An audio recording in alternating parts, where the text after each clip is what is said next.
YouTube grand finals of the new box and its impact on the meta. We're going to see the top decks. What is all this giveaway, all this money? This is if you watch me live on Twitch, you'll be eligible to win money for free. No downside. All you have to do is follow my Twitch channel and you're eligible for free money. I pay you to watch me. If you want to join in on the fun, click join on YouTube. Use your mother's credit card. You are now accepted. That will unlock the Discord. Click on the Discord link. Just like that, over 63,000 members. What are you doing? Why are you not in the Discord? Once you're in the Discord, because you have joined on YouTube, you will see all of the benefits. Look at this: new player help, active deck type discussions, money, money, money, money, money, all over the place. My favorite parts of the Discord, very quickly, will be not only the questions and help channel to get your help, but also spicy replays. You want to see spicy replays? Check them out. Share your own. Spicy Win Streaks is also a super spicy channel of non-top tier decks that are winning multiple duels in a row. It's a YouTube channel deck list that actually wins. That's right. Did that make sense? Yu-Gi-Oh freaking memes. What the heck is that? What if? What if? Where's a good meme? Where's a good meme? Look at that. Now you can normal summon Alistair in 4K. You saw it here first. Let's go on to the grand finals. Hajime. There can only be one winner, and you're looking at him. Let's go.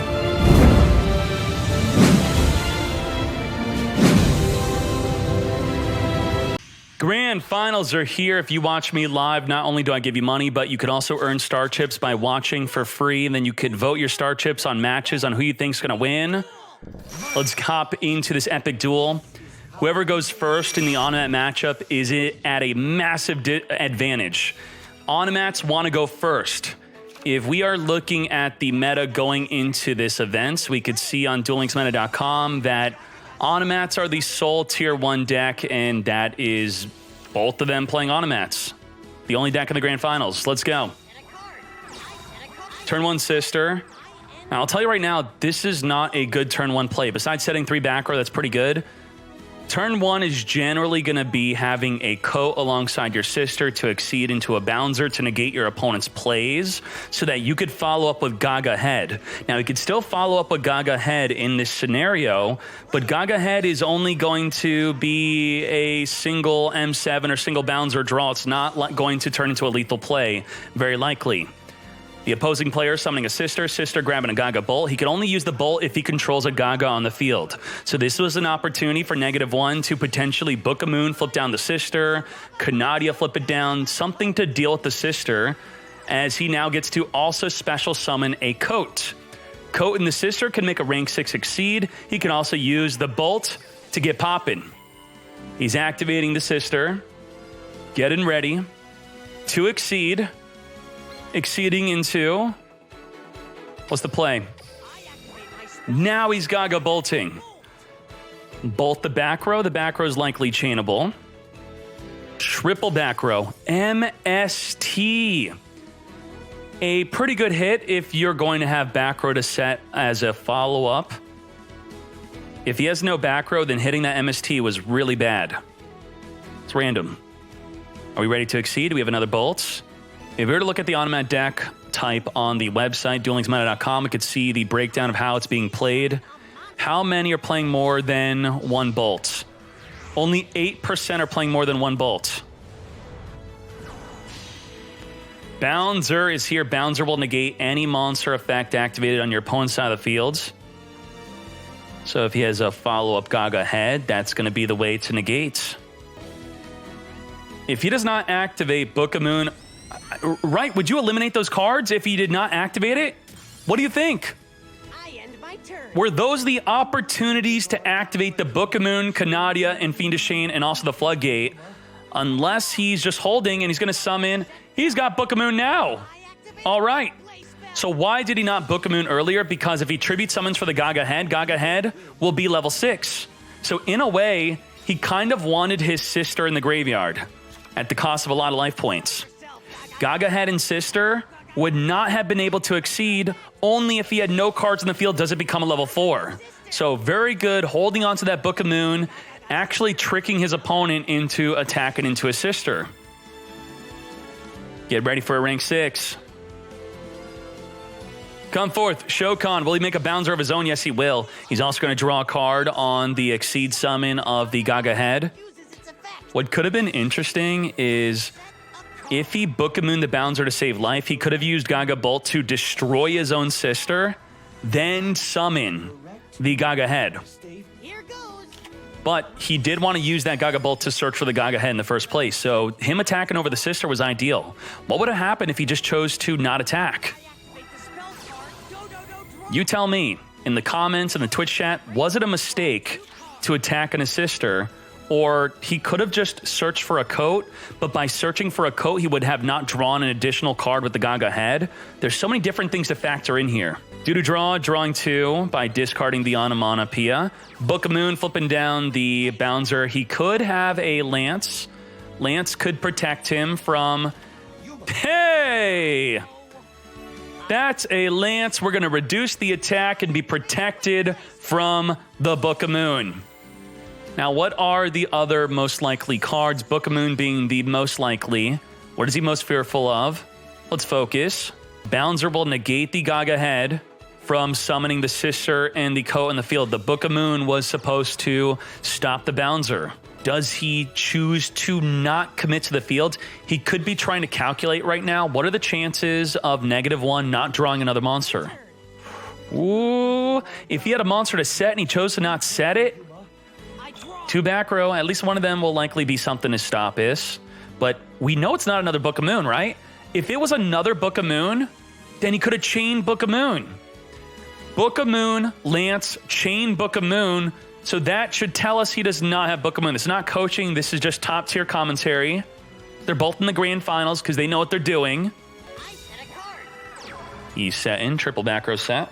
Focus, Yuma. Did not draw into lethal. This direct attack. Does he have Canadia, though? Canadia or Fiendish Chain will be very good. Hey, let's go! Canadia! Canadia is going to target the face-up monster, flip that fool face down. Very good. How bad it gets. It's Will he draw into another Book-a-Moon? draw. He does not need another Book-a-Moon. Watch what we can He's got 3 back row cards to worry about. On play. Returning either the newly drawn card or the card he's had in his hand. If you have a non-onomat and an onomat, do you take extra time on activating the skill to trick your opponent into thinking that your other card's an onomat card, but it isn't? Or is that too big brain? show yourself, Gaga. Show yourself, head. Gaga head. Head, someone from the graveyard. Fiendish Chain would be ideal here. Fiendish Chain negates the Gaga head. Otherwise, some people are playing Void Trap Hole. Void Trap Hole would not be good here because it only negates a special summon, which this is not. It's a normal summon, so this would not be good. I think Fiendish Chain would just be the best card here. Come on. I think he's very likely as a Lance. Show Gaga coat. Here comes you. And that is Tommy with the Lance. Summoning the coat and the Onomatopoeia, not going for the sister. Very interesting. Does not want to go for a rank 6 exceed. If he exceeds with the Gaga head, he's going to draw a card. And he will be threatening lethal.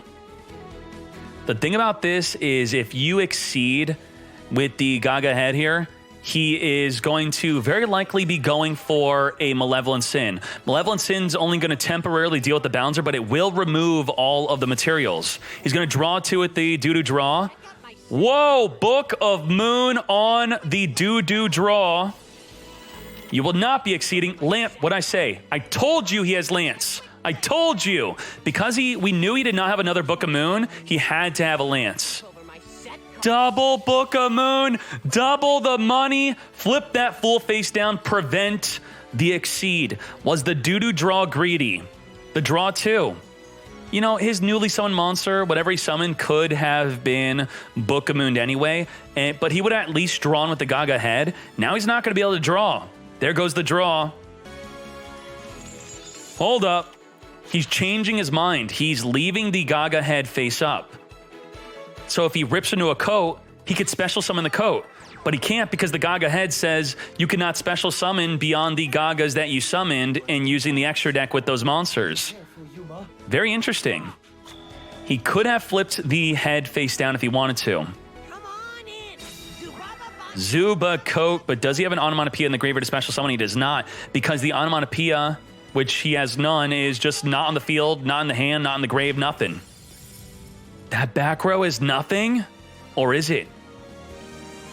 Taking out the coat, but does not want to potentially swing in with the Bouncer. Why would he not want to swing in with Bouncer?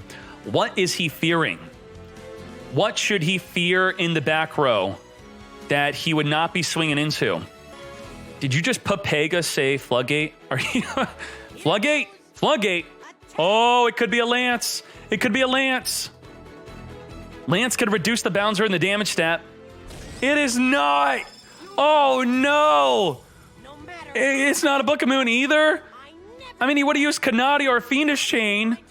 What is it, an MST and he's not using it? I don't know what it is. I don't know what it is. I have no idea what that back row card is. This is only game one. Chalice? It could be Chalice, maybe. Chalice could be a reasonable expectation. Could even be Floodgate if it's a dead card. I activate my monster's effect. Bouncer negate the coat by detaching the Gaga head. Burn for 500. You will not summon the onomatopoeia from the graveyard. I'll set a card. New set. Correct move. Are we swinging coat into coat? Coat into coat. We are not. Yeah, it's my turn. I draw. Newly drawn. Is it a monster? Is it a back row? What it be? What it be? MST. What is the back row going to be? Taking out the Lance. Check out my So the middle set card's not Lance, but this is the Lance. He had the Lance one turn late. He could have protected his head. Rip.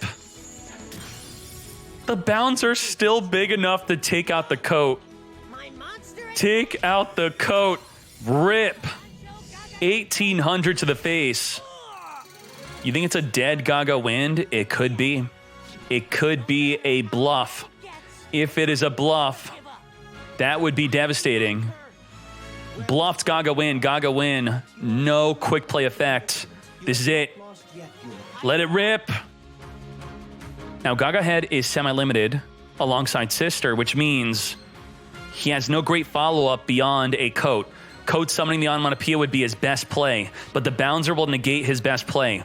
Mancer's also a good play. He draws, he sets. He's got 1,000 life. What could that back row card be? I activate the spell. Do, draw. Discard a doo-doo. Draw 2. Coat can now summon that doo-doo onto the field. Activates. Come forth. Topic onomatopoeia. We exceeded? Are we going straight to the battle phase? Gaga Bolt, that back row card that did not protect the Gaga head. I knew it was an MST, but he wasn't using it. Why didn't he use MST earlier? He just held on to it? What? What the? I build the over. He held on to that MST forever. Banish. Open field. This was only game one. I can't believe it. To get decked. I attack you directly. Fool.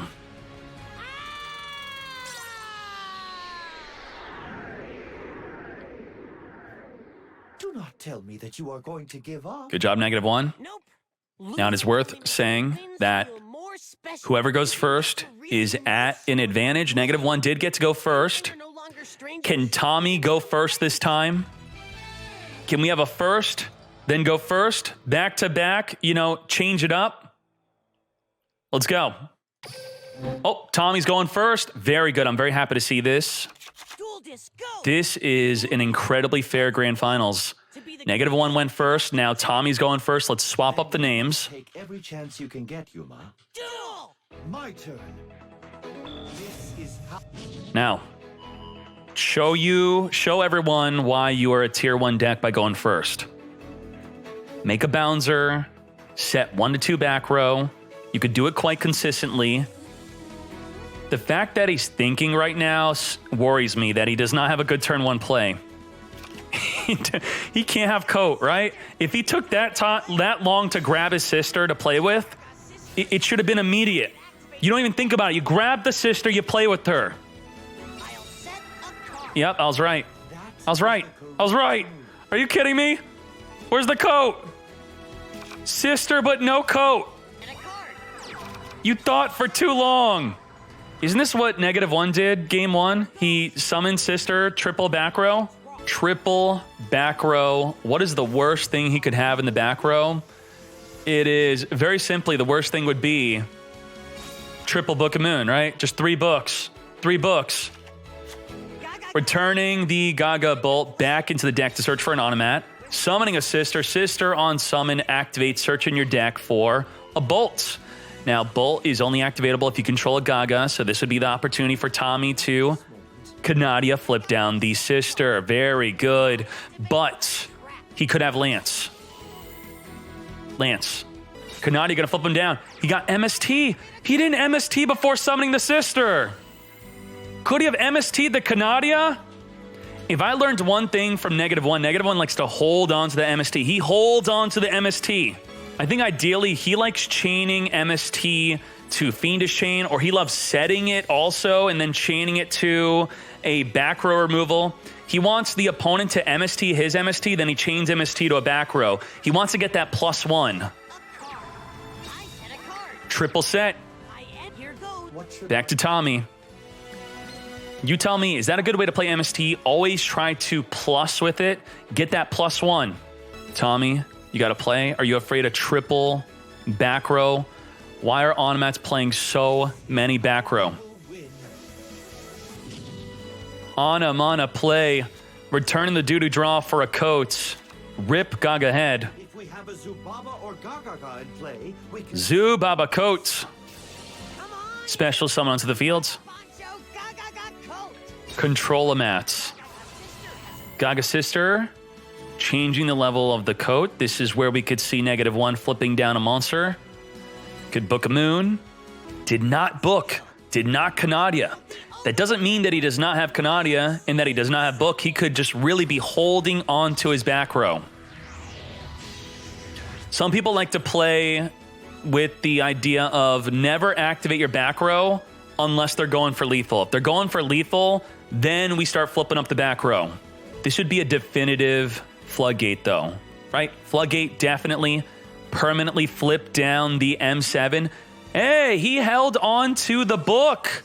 Held on to the book, using it on the M7. Flip that full face down.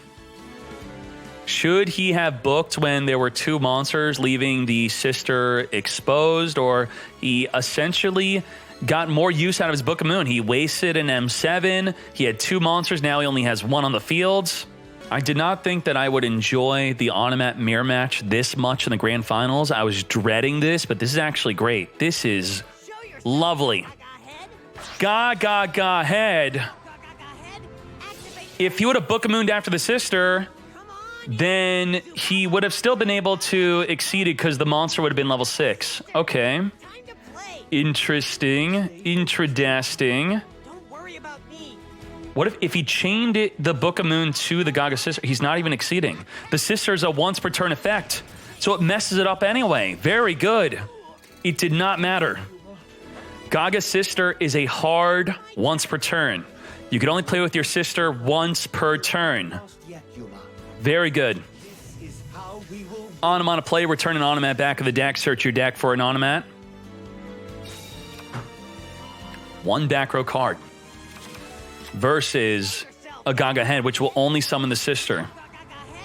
Activating the head, summoning the sister. The head is only level 4, which is ideal for sister to turn both into level 6.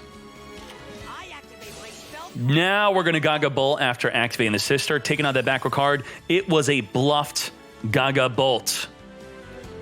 At 4,000 life versus 19, I don't think there's any way -1 could win this turn. There is no way. Making that Photon Strike Bouncer. Bouncer is going to gain the effect to draw a card thanks to the Gaga head. Triple back row plus Bouncer. Tommy, I would not want to be in your position. This is not good. This is essentially resetting the duel back to turn 1. Turn 1 Bouncer, triple back row. Tommy with no back row. This is not good. He cannot exceed with the head nor the Zuba coat. Sister is semi-limited, so there's no way to get the sister back in the field or in the hand unless he makes a rank 6, but you need the sister to make the rank 6 to make the M7 to return it back. So the sister's gone. Forever. That's it. There's no way to bring back the sister. Rip his sister. If he ripped into another bolt, but we already looked at the analytics. The bolt is only going to be played about 8 to 9% only play 2, and he already used up his 1. MST in the end phase. Oh no, he could have Book-a-mooned. If he Book-a-mooned and attacked with the Gaga head, that's what -1 likes to do with his MSTs. He holds on to the MSTs. He could have swung in. Rip the Gaga head. Oh no, Book-a-moon flip down the Bouncer, swing over with the head. Now it's up to those other 2 back row cards. Could have any of those back row cards stop the Gaga head swing.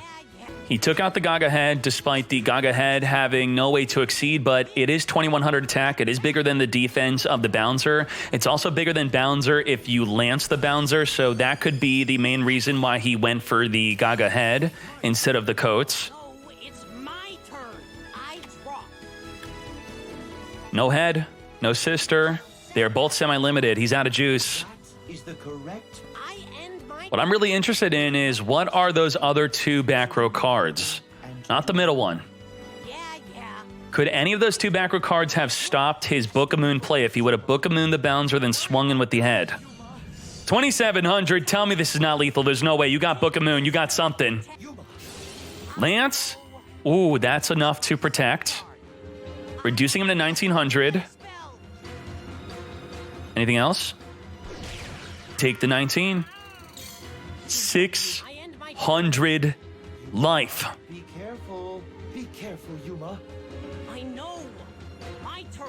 I draw. Droid. I'll Set it. He's barely hanging on. Careful. Well said. I don't see how -1 could lose this. There's no way. Really? 3 cards in the hand? You can't commit more to the field to wrap up this duel? You don't have another monster to summon?